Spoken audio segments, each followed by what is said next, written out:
Daffodils एक poem है जिसका दूसरा नाम I wandered lonely as a cloud है। अर्थात डैफोडिल्स पोयम को I wandered lonely as a cloud के नाम से भी जाना जाता है। डैफोडिल्स पोयम अंग्रेजी भाषा के महानतम कवि विलियम वर्ड्सवर्थ ने लिखी है। डैफोडिल्स कविता विलियम वर्ड्सवर्थ के जीवन की एक सत्य घटना पर आधारित कविता है, जिसे विलियम वर्ड्सवर्थ ने एक कविता का रूप दिया है। विलियम वर्ड्सवर्थ ने इस कविता को 1804 से लेकर 1807 में लिखा था। डैफोडिल्स एक फूल है जिसका रंग गोल्डन येलो होता है। 15 अप्रैल सन 1802 में एक बार विलियम वर्ड्सवर्थ अपनी बहन डोरोथी के साथ किसी जंगल में जा रहे थे। उस दिन उस जंगल में घूमते घूमते वह दोनों भटक गए। तभी विलियम वर्ड्सवर्थ ने एक फूल देखा जो और कोई नहीं डैफोडिल्स ही था। विलियम वर्ड्सवर्थ डैफोडिल्स की तरफ इतना आकर्षित हो गए कि मानो उन्हें और कुछ दिखाई नहीं दे रहा हो। फिर विलियम वर्ड्सवर्थ ने यह निर्णय लिया कि मैं डैफोडिल्स पर एक कविता लिखूंगा।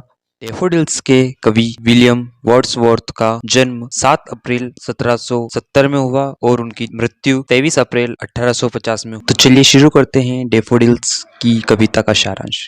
विलियम वर्ड्सवर्थ अपनी इस कविता में कहते हैं कि एक बार मैं जंगल में अकेला पहाड़ियों और घाटियों में भटक रहा था, बिल्कुल एक बादल की तरह। तभी मेरी नज़र एक भीड़ पर पड़ी। वह भीड़ और किसी की नहीं बल्कि डैफोडिल्स की ही थी। ये डैफोडिल्स बहुत ही सुंदर और सुनहरे रंग के थे जो मुझे अपनी ओर आकर्षित कर रहे थे। ये जो फूल थे वो एक लेक के पास तथा पेड़ों के नीचे थे और हवा से इस प्रकार हिल रहे थे कि मानो नाच रहे हों।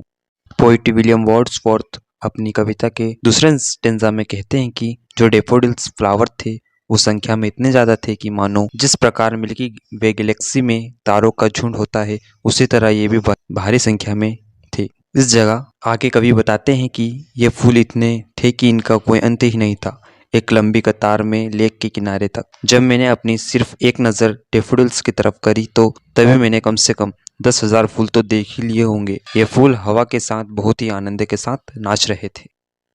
फिर आगे कवि कहते हैं कि जिस जगह पर डैफोडिल्स के फ्लावर थे उसी स्थान पर लेक भी थी। वह लेक भी अपनी मस्ती में मस्त थी, अर्थात नाच रही थी। परंतु डैफोडिल्स के फ्लावर्स इतनी खूबसूरती से नाच रहे थे कि लेक की लहरों का नाच भी उसके सामने फीका पड़ गया।